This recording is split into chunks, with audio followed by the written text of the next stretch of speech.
Good morning, Tottenham fans. Hope you've recovered from the loss yesterday. Very gutted about that. We definitely deserve to win. Even the PSG manager said Spurs deserved to win that game.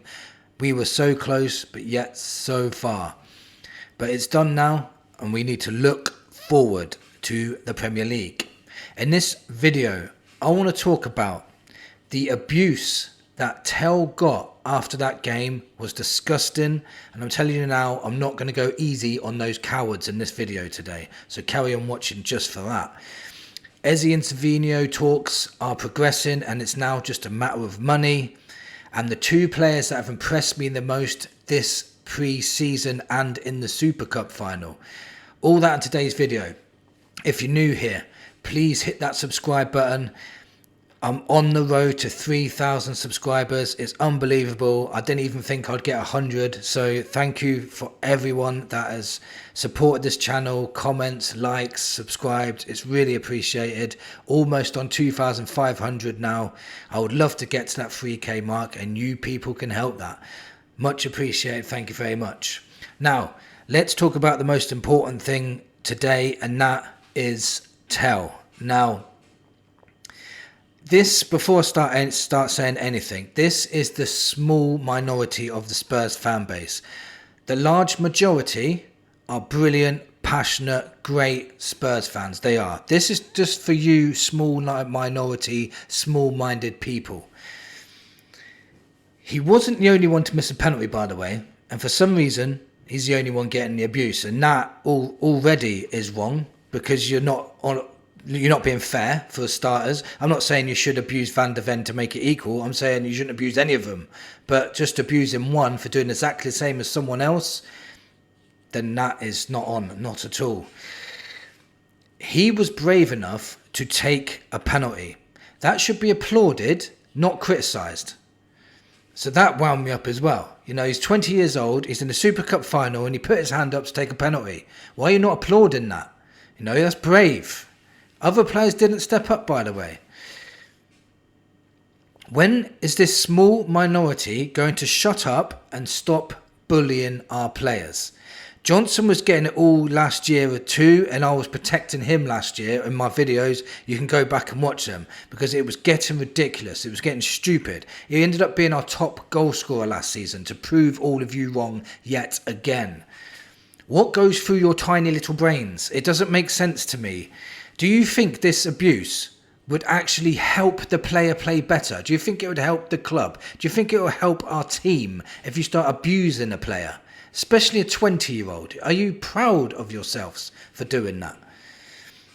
I bet you're trying to justify it as well by saying you're holding the club accountable. You could choose to do a protest, but you won't go to the games because you are too lazy to get out of your basement in your mum's bedroom. In your mum's house, not your mum's bedroom. You're cowards. There's no place for you in the fan base. You won't get any support from me or anybody on my channel. Your disgusting cowards have no place in football. Bale was a very poor player when we first signed him. He was called the unlucky one. Every time we played, we never won. All you guys abused him and wanted him out. Remember, the small minority.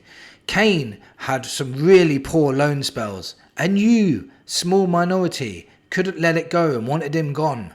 Sonny's first season was poor. Most of you, small minority of people, wanted him gone. That's 3 legends you would have got out the door if we had it your way, with your tiny little brains, that all you can do is type on a computer and abuse people, but you've got nothing good to say. If you've got nothing good to say, don't say nothing. You're sick in the head. That's all I have to say. And TEL's going to get my backing all the way. And so is anybody or any player. So anybody that comes onto this channel and abuses anyone, then they'll be getting blocked, because I can handle debates where you criticise how he played. You can criticise whether he's a good player or a bad player. It's all subjective. But when it comes to abuse and racially abusing someone because they missed a penalty, or he's not your cup of tea, or you don't think he's good enough, even though you've never played at that level and you've got no experience whatsoever, It's disgusting. And if you try and do that on this channel, I'll just block you. You're not having none of that here. We're not having that. So please stop this toxic crap towards our younger players. It don't help anyone. Let's remember, when we signed TEL, he was touted as one of the best young players around Europe at the time, and we was excited to get him in. Bayern signed him for a reason. Remember this. Just stop it now. Like, I'm getting sick of it. Like, I'm not usually like this either. If anybody normally watches my channel, but please, I've got no space for that in football. It's disgusting. Right, let's move on. I've had my say. So, Fabrizio Romano has spoken about Eze and Savinho today, and talks are progressing well. Both players are happy to join Spurs, but negotiations between the clubs, that is going on right now. Basically, if Spurs pay the right amount of money in a way both clubs are happy with, then the deals should get done. But will Levy do that? Will he get it done? Now that is the main question. Last night against PSG, we were superb. If we had these two players in the team, we would probably hit a third goal, and we would have had more depth on the bench. These two would be game changers, and I think the whole fan base would be happy with this window if we sign both of these players. Getting these two in brings the window to a 9 out of 10 for me. Not a 10 out of 10, as we still need a left-back cover in my opinion, and we still need to move players on, which could happen towards the end of the window. That's not a problem. We would then have bought 4 players that improved our first 11, and 4 Prem proven players as well. It would boost where I think we would finish in the league as well. I think at the moment we're between 8th and 5th, but if we sign these 2 players, we should be aiming for 5th or higher. Honestly, they're that good of players. And plus, to add to Kudos and Paulinho, which I think are 2 top players as well. I would also lay off Levy as well. I've been critical of Levy. I'm still quite critical of how slow we are, because having those 2 in for the Super Cup final would have made a massive difference. Having them for the Burnley game would have made a massive difference. If we got Paulinho in earlier, he would have been more match fit for yesterday. So we could have done things a bit better, but if we get these over the line, I will lay off Levy for a little while. These are the 2 players that impressed me the most. Jed Spence and Papa Sarr. These 2 have been phenomenal in this pre-season, and they were phenomenal last night.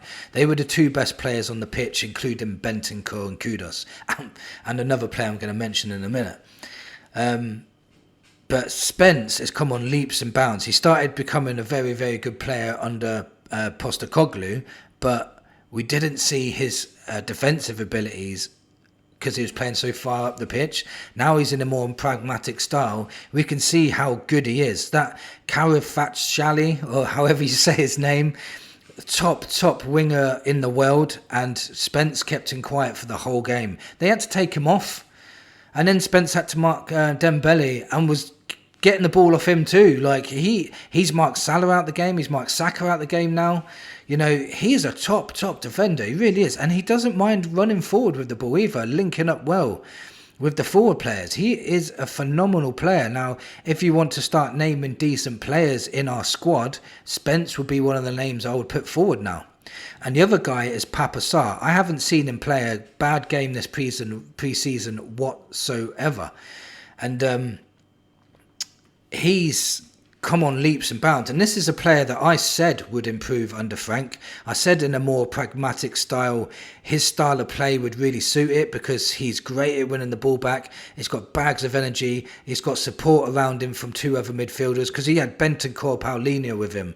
Both of them love winning the ball back too, so Sarr's not just doing it on his own. When he used to play with Basuma used to go wandering, and Basuma would have off days, and Sarr would have to do it by himself, and that would make Sarr look bad.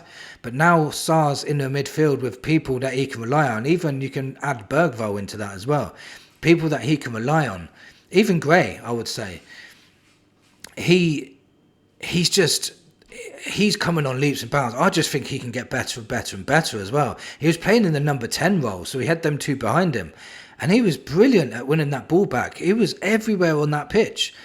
He is going to be some player this season. I just think he's going to get better and better and better. And then we've got some midfield on our hands. Then we've got midfield depth.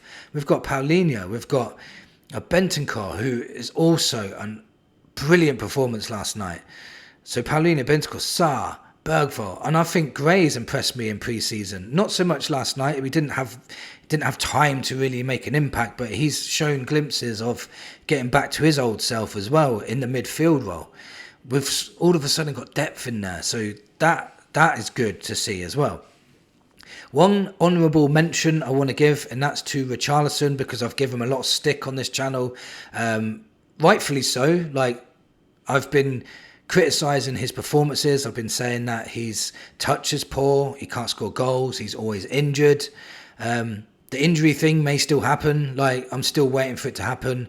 He always seems to have this purple patch and then get injured again. So I'm waiting for it to happen. I really hope it doesn't, because last night he was superb. His touch was better. His link-up play with Kudos was a lot better. He's winning the ball in the air. He's hassling. He's tackling. He was a threat going forward. If we can get that version of Richarlison every week, then Richarlison will probably end up being our number 1, number 9. So that is a big statement as well. But inevitably, he normally gets injured. But we'll see. Touchwood, he doesn't, but we'll see on that one. But he needed an honourable mention. But yeah, these two players, Sarr and Spence, honestly, they're coming on leaps and bounds. And, you know, they're two players that weren't starting games last season. So, again, squad depth is getting better and better.